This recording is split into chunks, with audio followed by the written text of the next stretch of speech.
Hi everyone. I mentioned in my last video, and actually in videos prior, that I reject the notion of secular moral relativism.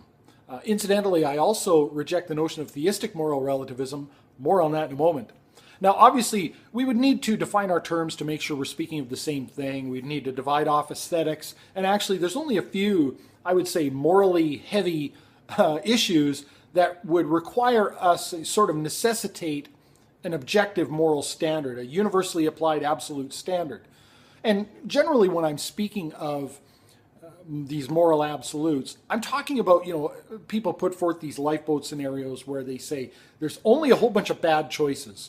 And if you choose the least of those bad choices, that doesn't make that action suddenly moral. It's still an immoral act. You just ask the victim, I suppose. Anyway, that's sort of what I'm referring to, and we could get into that discussion. But what I wanted to talk about today is this notion of theistic moral relativism. Because we're all familiar with the frustration amongst some Christians, typically fundamentalists anyway, with the moral relativists on the secular side not coming out and saying something is absolutely immoral. Murder, rape, whatever. Take your pick of the sort of moral heavyweight issues. They display a great frustration there because they really can't understand how somebody couldn't come out and say that murder is absolutely always wrong. But what I find interesting is how they'll trot out the moral relativism once God's in the picture. When you point out a part in the Bible and you say that God commits murder, and he's contradictory to what he's self-contradictory, that shows me that, and then you show me that you don't want to really pay attention to the context of why he did what he did. How else am I supposed to respond but to say, you know what, this is your problem? Here you see where we start to apply the moral relativism. Suddenly context is important. Suddenly why God did what he did is important, and it's no longer absolutely wrong or absolutely immoral to do certain acts.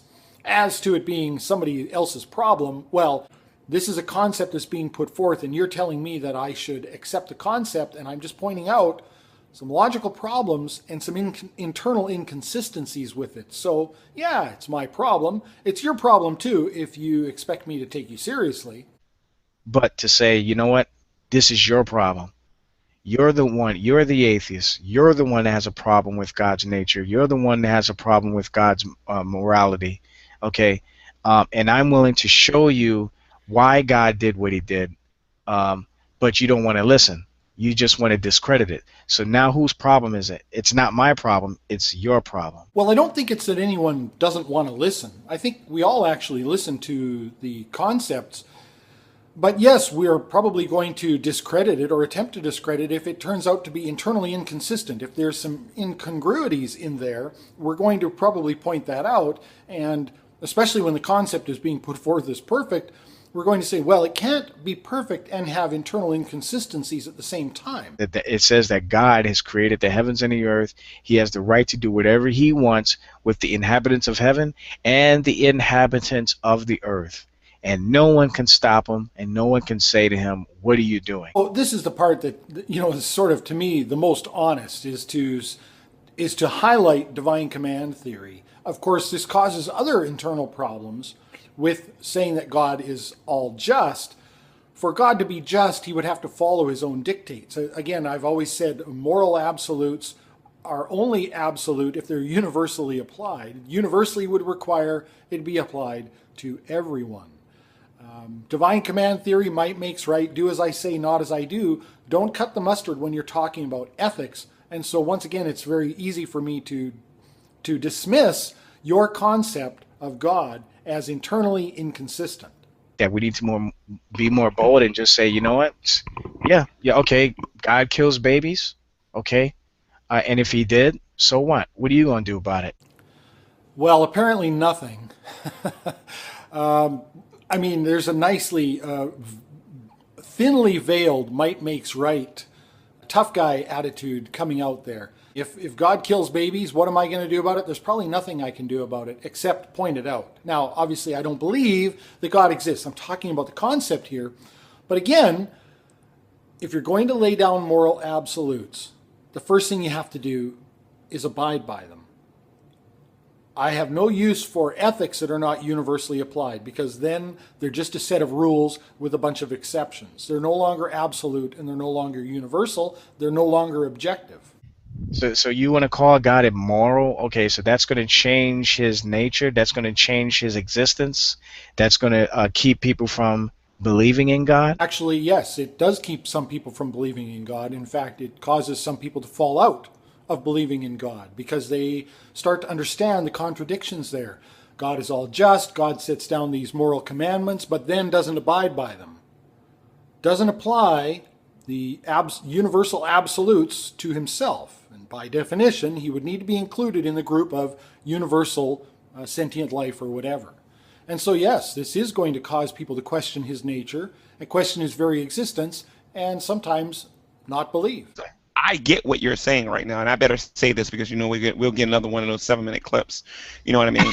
Apparently, the pair of these guys are still a little bit butthurt over, I believe it was the video where it was a 7-minute clip of just them talking.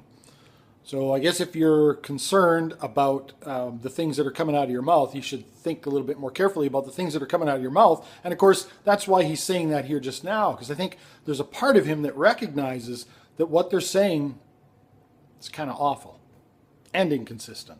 Where you're able to go into the Bible and be able to show, okay, so this is your accusation, God kills babies. Okay, so if this is in the Bible, why did that happen? I don't care why it happened. I care. It's my mind you're trying to change. So here we go once again. Context is very, very important, but only if God did it. If God did it, then context is very important. If you or I did it, it's absolutely always immoral. That's exactly what the problem was with Eve. She was trying to point out the issue of Uzziah in 2 Samuel chapter 6, when the Ark of the Covenant fell off the carrier, I guess you could say, the carton. And what happened? He touched it because he was trying to keep it from falling.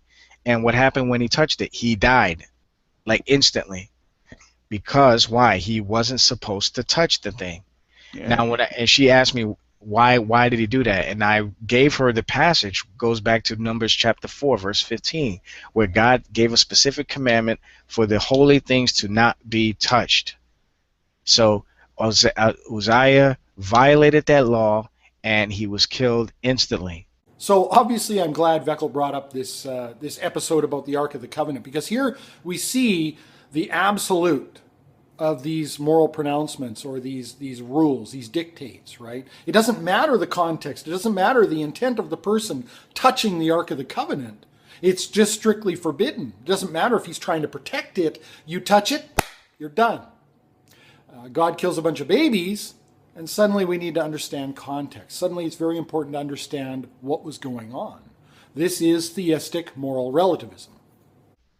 Now, she doesn't agree with that. Okay, well, if she doesn't agree with that, fine, but that's not my problem. That's her problem. Again, it's only your problem if you actually care to convince Eve or you care to convince anybody. And yes, it's her problem. It's her problem in that she's trying to assess whether or not to buy what you're selling. If she's trying to understand or decide whether or not she can accept the concepts that you're putting forth. And she's obviously doing that based on the internal consistency or inconsistency of the same concept. I just find it ironic that people will reject the notion of moral relativism until it's God that we're talking about, and suddenly everything is context specific. He can do anything depending on the context. And it's one of the reasons I reject the doctrine. And yeah, that's my problem. Thanks for watching.